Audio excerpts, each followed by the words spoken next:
ಸಾಹೇಬ್ರಿ. ಓಹೋ, ಮತ್ತೊಬ್ಬ ದರೋಡೆಕೋರನ ಆಗಮನ. ನಿರಪರಾಧಿಯಾದ ನನ್ನ ಅಣ್ಣನನ್ನು ಬಿಡಿಸಿಕೊಂಡು ಹೋಗಲಿಕ್ಕೆ ಬಂದಿದ್ದೇನೆ ಸರ್. ತನ್ನ ಸ್ವಂತ ಹೆಂಡತಿನ ಕೊಲೆ ಮಾಡಿ ಪಿತೃಗೆ ಹಾಗೆ ಅಂದು ನಿಮ್ಮನನ್ನು ಹೊರಗೆ ಕಳಿಸಿದ ಇವನು ನೀಚ ದೇವರನೇ. ಇವನೊಬ್ಬ ನಿರಪರಾಧಿ. ಇವನು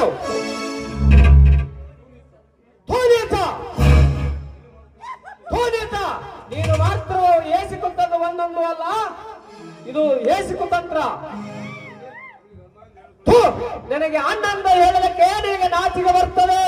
ಇನ್ಸ್ಪೆಕ್ಟರ್, ಬಾಯಿ ಬಿಗಿ ಹಿಡಿದು ಮಾತನಾಡ್ರಿ, ಇಲ್ಲ ಅಂದ್ರೆ ನಾನಿನ್ನ ಅಣ್ಣನೆಂಬ ಪದವನ್ನು ಕಿತ್ತಿಕೊಂಡು ನಿಜವಾದ ಕೊಲೆಗಾರನಾಗಿ ಜರಿದು ಮಾತನಾಡುವ ನಿನ್ನ ನಾಲಿಗೆಯನ್ನು ಕತ್ತರಿಸಿ ಹಾಕಿದ್ದೀನಿ. ಹುಷಾರ್. ನಾನೊಬ್ಬ ಪೊಲೀಸ್ ಅಧಿಕಾರಿ. ನಿನ್ನ ಏನು ಮಾಡ, ನಿನ್ನಾದರೂ ಏನು ಮಾಡಬಲ್ಲೆ? ಅಧಿಕಾರವಿದೆ ಎಂದು ಅರಿತು ನೋಡದೆ ಏನಾದ್ರೂ ಮಾಡಿದ್ರೆ ಯಾರು ಕೇಳ್ತಾರೆ? ಹೆಚ್ಚಿಗೆ ಮಾತನಾಡಿದ್ರೆ ಪಿಸ್ತೂಲಿಂದ ನಿನ್ನ ಸೂಟು ಮಾಡಿಬಿಡ್ತಿದ್ದೇನೆ. ಎಚ್ಚರ. ಸೂಟ್ ಮಾಡ್ತೀಯ?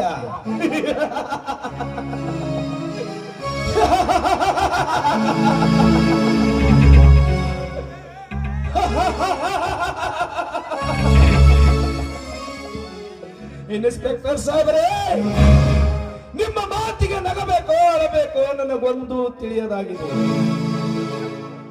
ಬೇಗ ನನ್ನನ್ನು ಸೂಟ್ ಮಾಡಬಾರು. ನಿನ್ನನ್ನು ನನ್ನ ತಮ್ಮನಾಗಿ ಪಡೆದ ಮೊದಲು ನನ್ನನ್ನು ಸೂಟ್ ಮಾಡು.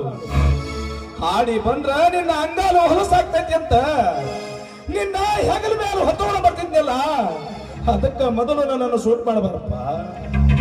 ನನ್ನ ತಮ್ಮ ಶಾಲೆ ಕಲಿಯಾಕ ಯಾರಿಗೂ ಹಿಂದೆ ಬೀಳಬಾರದು ಅಂತ ಅಣ್ಣಗ ಗೊತ್ತಿಲ್ಲದ ಮರಿ ಮಾರಿ ರೊಕ್ಕ ಕಳಿಸ್ತಿದ್ದಲ್ಲ, ಅದಕ್ಕ ನನ್ನ ಸೂಟ್ ಮಾಡಬಾರ ತಮ್ಮ, ನನ್ನನ್ನು ಸೂಟ್ ಮಾಡಬಾರ.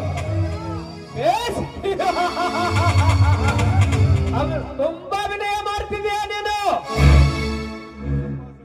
ನಿನ್ನ ಸಂಭಾಷಣೆ ಕೇಳಿದ್ರೆ ಕುಂತ ಜನ ಕ್ಯಾಕರಿಸುತ್ತಾರೆ ನಿನ್ನ ಮೋತಿಗೆ.